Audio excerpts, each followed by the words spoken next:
there's a sister website, 3dprintmath.com. So I can go over here and show you what the website's about. So there's a page here for each of the chapters of the book. So if we go into the Symmetry chapter, there's a page within here for each of the figures that is a photograph of something. So in this case, it's a cube, and most importantly, you can go in here, you can get a virtual model, you can rotate around. So ideally, the book would come with a bag full of 3D prints, so you can look at the objects as you're reading the book, but this is the next best thing, is you can go to the website. And also all of the models, you can download them from Thingiverse. It's an online repository of 3D models. What's the name of the website again? 3dprintmath.com. And so, as I said, you can rotate a virtual model on screen, you can order a print online, you can download the 3D file to print for yourself. So what's the idea here? We now have the technology, when talking about three-dimensional ideas, to have figures that are three-dimensional. Why are we still reading books and trying to describe difficult 3D ideas using two-dimensional pictures?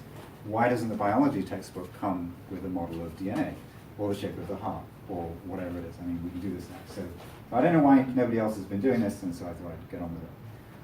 So I'm going to just say a few things about what kind of things are in the book. So this is, the first chapter is about symmetry, and this is about symmetry of something that at first sight seems like a sort of simple thing, just a cube. And I sort of approach this in a slightly different way from, I think, the way that symmetry is usually looked at. This is asking the question, what are the different photographs of a cube? So how many different ways are there of taking a picture of a cube if you sort of turn it in different ways? And this, roughly speaking, is sort of a map of all the ways you can take a photograph of a cube. You don't worry about lighting and so on. How did I take these pictures? Well, I had to build a rig in order to, I could very precisely rotate a cube around in, around this way and around this way, and then there was all kinds of programming involved in getting these photographs and putting them together in a particular way to make this kind of grid. Let's see, I think the next one is a more complicated version of the same thing. So this is a beautiful symmetrical 3D print by the artist Bathsheba Grossman. And these two pictures are what you usually see. If you go to our website, these are the pictures you see. And it's really hard from these two pictures to even see that they're the same object. And this is sort of an attempt to, it's kind of small here, but maybe in here, like, let's see. This down here is that view there. And I think this one over here is this view here. And this is sort of all of the small rotations of the objects taking you from one to the next. So this is sort of an attempt to say, well, okay, if you don't have a 3D print, here's something I can do in 2 dimensions that still gives you a sense of what's going on as you rotate the object around. And then there's all of these, there's a little bit of notation. You get some notation for different kinds of ways in which a 3-dimensional object can be symmetrical, the different ways in which you can turn it and get the same image. Moving on, there's a chapter on Polyhedra. These are designed by a mathematician, Laura Tallman, who's been very active particularly in education in 3D printing in the mathematics classroom.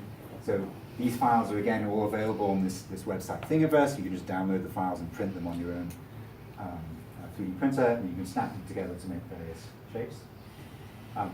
The platonic solids, of course, the building blocks of 3-dimensional geometry in a way. The Archimedean solids, so if you're using polygonal faces, but you're allowed to use different polygonal faces to make a shape, but you have to have some symmetry still. You get this collection of these objects. And again, so one of the side effects of writing this book and putting together all of these figures was now there's a catalog of 3D models out there that people can go and print out for themselves. And you get a sort of little mathematical museum. So moving on, the third chapter is about the fourth dimension, and so Carla was hoping that there would be no connections whatsoever between the different talks, but unfortunately I'm also talking about shadows. And so the idea here is I've got a 3-dimensional object, and I'm shining a light This is actually on top of a transparent plastic sheet, and the shadow is shining down onto the table, and so a two-dimensional person might be able to understand what's going on in 3 dimensions by looking at the shadow from this cube. So if you take this one dimension, well, and there's this guy, I guess. Right. So maybe I won't go into too many details given the time. But this is showing stereographic projection, which is a particular projection from the sphere down to the plane. Maybe I'll just mention this is actually quite difficult, quite a difficult photograph to make. Oh, that's better. Because if you move this light very slightly, then the grid pattern changes in big ways. And so in fact, what's happening is that this flashlight it's taped onto a rod, and there's a cross beam and a couple of clamp stands. And the hand is purely decorative. It's not actually doing anything. It's just there to make it look as if it's a real thing. Because I ran into a problem with these things, is that people would look at these pictures and assume that they were computer renders, that they weren't photographs of real objects. And so any errors in the book are as a result of me proving that it's real. So here's the same thing, one dimension up, as a picture of, or some sort of shadow into 3 dimensions of the 4-dimensional hypercube. Various sort of duality models. So these are ways in which. So let's see. This is half of a hypercube. The blue thing in here, and then there's a dual, something called the 16 cell, which is dual to the hypercube, and these sort of interlink with each other. And the same things with various other the 4-dimensional versions of the platonic solids. Actually, let me just pause for a second. So this is chapter 4. With one other thing in chapter 3, which I guess I didn't give a slide for. This is a model of this. This is a demonstration of some 4-dimensional symmetry types. It's an object which has symmetries of. Let's see.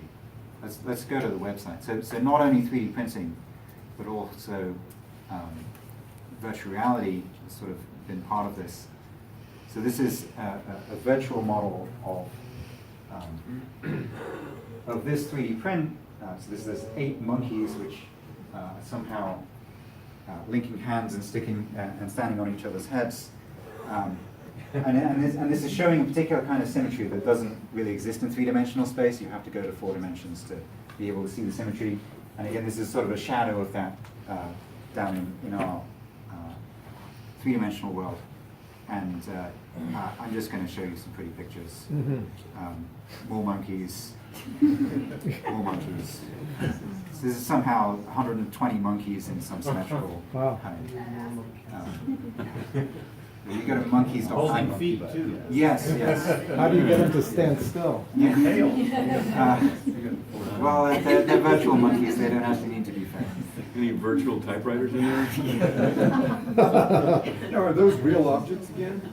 These are virtual objects. Generated how? Well, so this is running on the web. The code is all available on GitHub. You can look it up. It's using WebVR, which is related to WebGL. It's using the graphics card of the computer to, in real time, generate the geometry. I could go into more detail, but afterwards, perhaps. So curvature. So there's this concept of negative curvature or positive curvature. Spheres have positive curvature; they wrap around.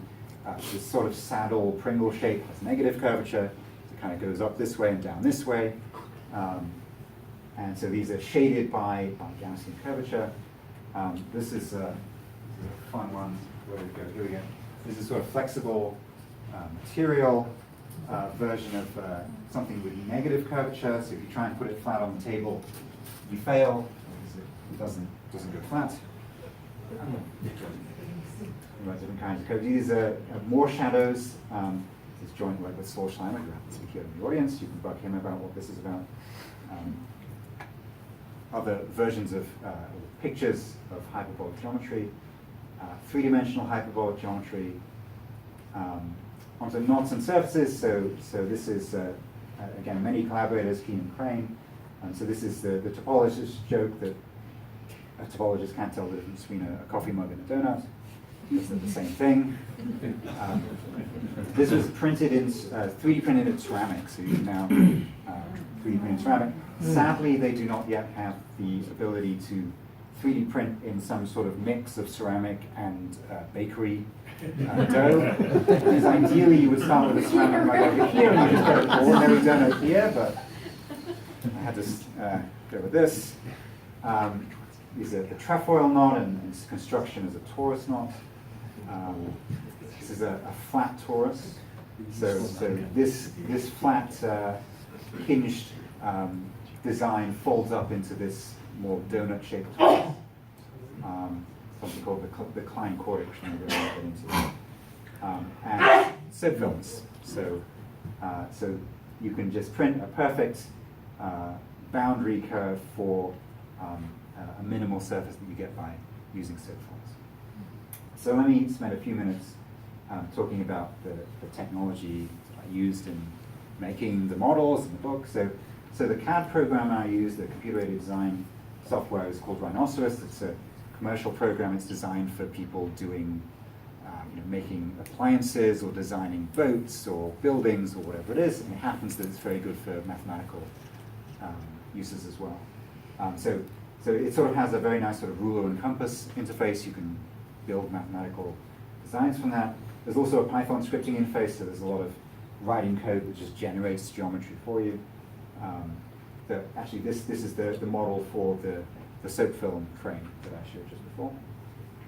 I got almost all of the 3D prints in the book were printed by a company called Shapeways. It's an online service. You upload the file, you click add to cart, and then a week later it arrives in the mail. You don't have to do tech support. It's fantastic. Relatively inexpensive. When I started writing the book, I was like, surely when I'm done in 4 years, the price will have come down. No. But hopefully sometime soon the price will come down, and so more people will be able to get the figures that go with the book. As I say, ideally you would have the book in one hand and you pick up the thing and then you play with it. So these, as I said, there's this website, 3dprintmath.com, and I use a few different bits of technology to add functionality to that website. The 3D viewer where you rotate the thing on screen is something called Sketchfab. Again, it's a free service. You can upload any 3D file, and then you can embed that in a website. So 3D print to get the objects and to download the files. Thingiverse is it's sort of it's a repository of 3D files. One of the things that's very nice about it is has sort of built-in citation. So if you make a derivative of somebody else's work, then when you upload it, you can say so, and then it does all of the appropriate links, so that they, this object says this came from this person's work, and so all of the credit is given properly. And I guess just finally, why do things in open source? Right, I'm giving all of the models away. I mean, if you want to 3D print it, then you can buy it from Shapeways, and I get some money that way. But if you just want to download it, you can, and then print it on your own, and there's no charge for that. And I think, there's a lot of people working in sort of cool interactive books that, do things like they have animations or something like this. This all gets very difficult because, in order to make any money out of it, it can't be free and open to everybody. But in 5 years, is that system that it's working on, iBooks or whatever, is that going to work the same way as the interactive? So there's a real danger of bit rot, and thankfully with what I've been doing, the file formats are so brain dead simple that you just stick it out there, and they will always, it will always be easy enough for whoever in the future is dealing with whatever, When we're done with 3D printing, when we're just using nanotechnology to build everything out of raw carbon and everything's made out of diamond, it'll still work. I think that's all I have to say. So I'm on Twitter and Instagram and all these things. That's the website for the book. That's my website. I'm on YouTube. There's a bunch of different things up there, Shapeways and Thingiverse. So thank you.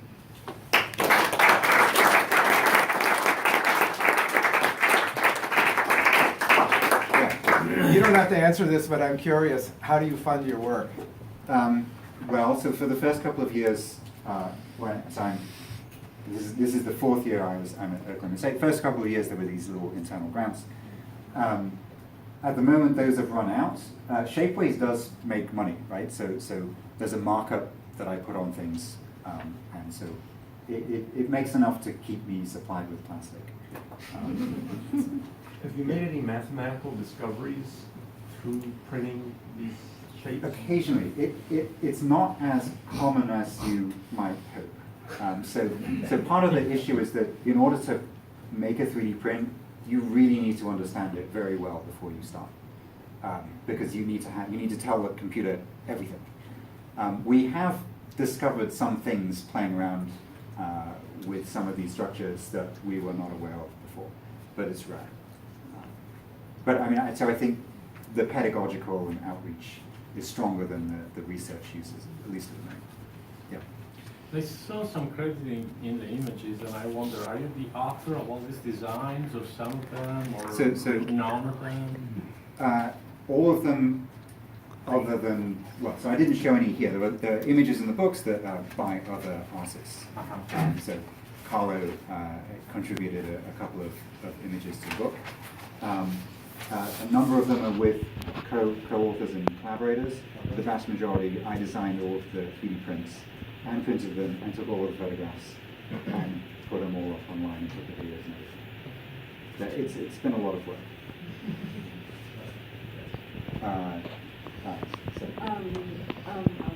Do you also, on the Thingiverse, do you also do the Python, show the Python scripts to generate things? I don't.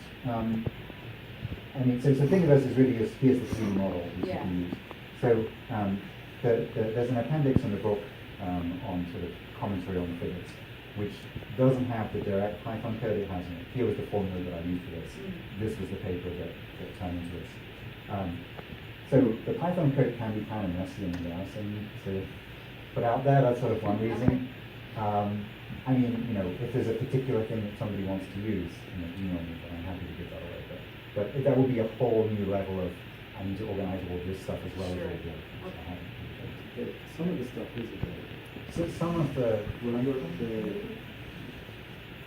some of the code for making some of the things, right? So the web, oh yes, VR is on the VR stuff is on GitHub.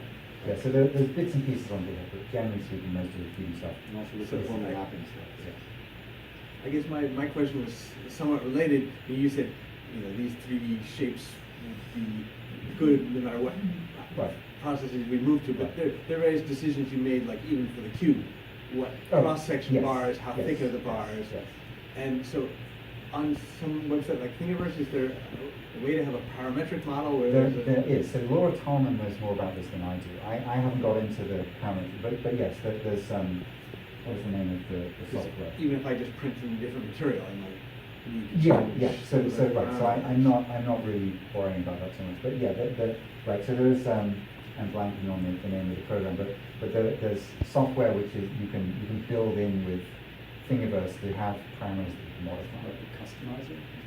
Yeah, but it uses something which I'm blanking on. But yeah, there's some programming that can do that, but I haven't explored. When you do a 3D print, you have a choice of what process you use, and you use sometimes laser sintering, sometimes the C-Core 3D printer or ABS with solid with support. Among those three, what are sort of the trade-offs? How do you settle on mostly laser sintering? Right. So yes. So I mostly use again. So Shapeways laser sintering. I really like the material. This particular material, A, was accessible to me because Shapeways exists, right?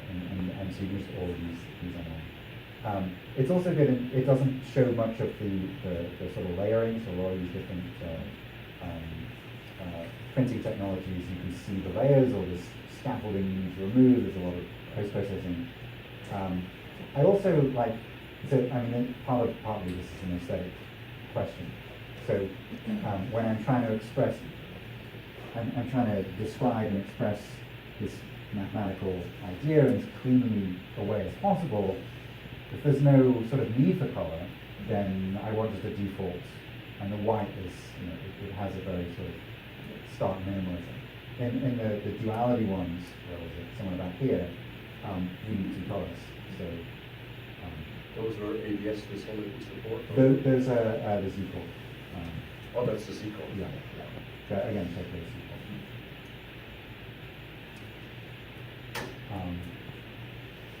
I guess, oh, one question. Yeah, it's sort of an out there question. So I really enjoyed the pictures where, you know, you had the object and you had the light, and then you saw the The shadow, shadows. I yeah. thought some of the shadows were quite surprising.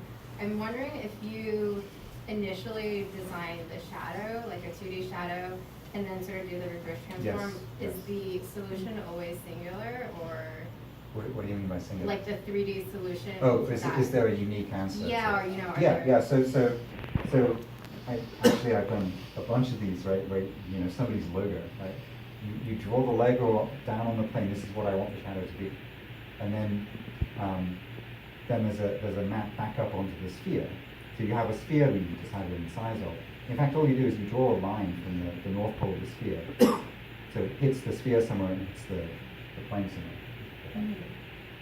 Right, so you draw a line from here, it hits the sphere somewhere, it hits the plane somewhere. So if you've got a curve here on the plane, the corresponding curve is there on the sphere. And that determines everything. So you do get it. Yeah, It's you get a always- unique solution. I mean, But it's only unique because you project back onto a sphere. Or you project Right, back yes, on a cube. yes. If I did something else. It's only because of where you place the light. If you yeah, move yeah, the line being in a particular place in the sphere. Although, I mean, the map here that I'm using is this thing called stereographic projection. It says, you've got a sphere, you've got a light that's at the north pole of the sphere, that's what it is. And given those, then you get a unique. But there's lots of really interesting work that's been done with, like, you know, I want the shadow to look like this, but I'm going to sort of hide it in what shape that I put here and different things. But I think if I understood your question more general, then you had this other photograph where you had a cube that casts a shadow, right? And if you had just that shadow, there could be an infinite number of different 3D objects producing that shadow, because you can think that in the shadow cone from any atom that casts a shadow, you can move that atom back and forth any which you like. And you can do that for every individual atom that casts a shadow. All of those would be different 3D shapes have the same shadow. Does the collection of shadows determine the object? Any more questions? Let me just mention it. So I guess we're going on break. So please feel free to come up and play with the stuff. Yeah, and if you're interested in the book,